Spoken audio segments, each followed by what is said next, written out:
Oke, halo semuanya, selamat datang kembali di channel saya. Pada video kali ini saya akan menjelaskan tentang pemrograman sel. Untuk tugas yang kali ini tuh yang akan saya jelaskan itu kita nggak mengetik kode-kode lagi teman-teman, tapi yang akan saya jelaskan itu langsung kode yang sudah diketik. Oke, langsung saja. Yang pertama itu ada identitas user. Nah, untuk kode yang seperti ini. Nah, ini yang baris paling atas ini tuh apa? Ini itu dia baris ini disebut sebak, menandakan bahwa script akan dijalankan oleh Basel. Kemudian echo ini untuk menginput teks, dan n-nya, min n ini, itu agar teksnya terinput di baris yang sama, jadi dia nggak di baris setelahnya. Kalau read ini menerima input dari echo. Nah, ini sama. User ini semacam variabel. Jadi user sama dengan who itu user yang lagi saya gunakan. Nah, kemudian direktori itu letak identitas user ini berada. Untuk hasil outputnya akan seperti ini. Oke, langsung saja kita ctrl, lalu kita ctrl x keluar. Lalu kita execute dengan mengetikkan // identitas user.sh. Nah, nama lengkap pakai nama saya saja.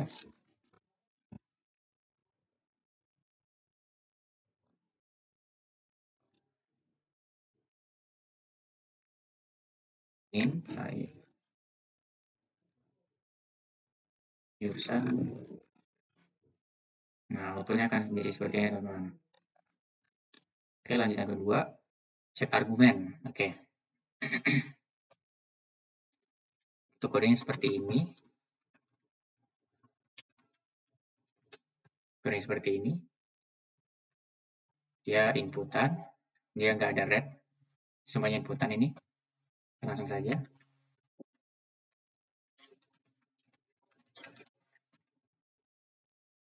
Oh, sorry. Dia inputnya, karena dia menggunakan parameter, jadi dia harus kayak gini, teman-teman. Ini karena pakai buah ya, buah.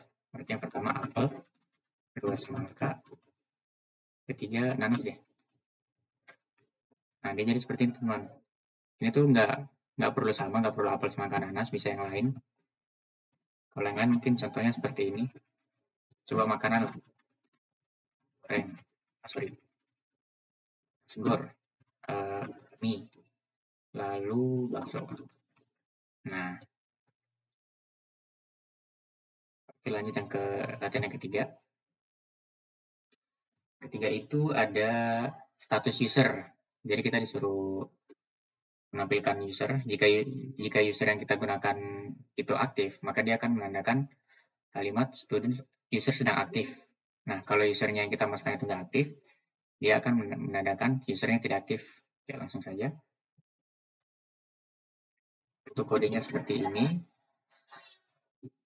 Nano.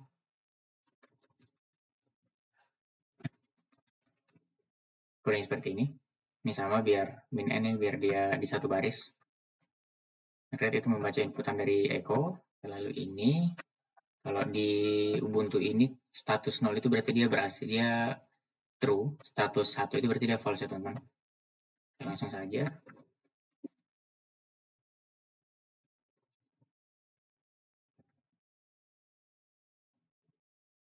Nah, karena yang lagi saya pakai ini KRAM, jadi coba saya masukkan KRAM. Ada seperti ini, teman-teman. KRAM sedang aktif. Nah, kalau misalnya saya masukkan itu user yang sedang tidak aktif, contohnya misal direct. Nah, dia kayak gini, direct tidak aktif. Oke, lanjut. Yang terakhir. Sekarang untuk yang terakhir itu kita menampilkan tipe file ya, teman-teman.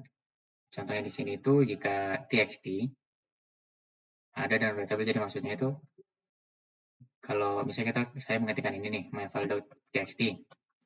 Nah, kalau sistem membaca file itu itu file biasa dan bisa diotak-atik atau bisa diinputkan data, bisa ditulis.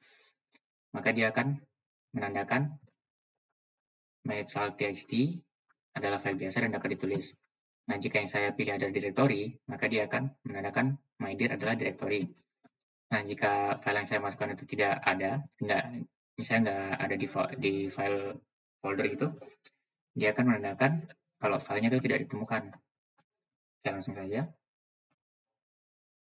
Untuk kodenya seperti ini. Nano set file.sh.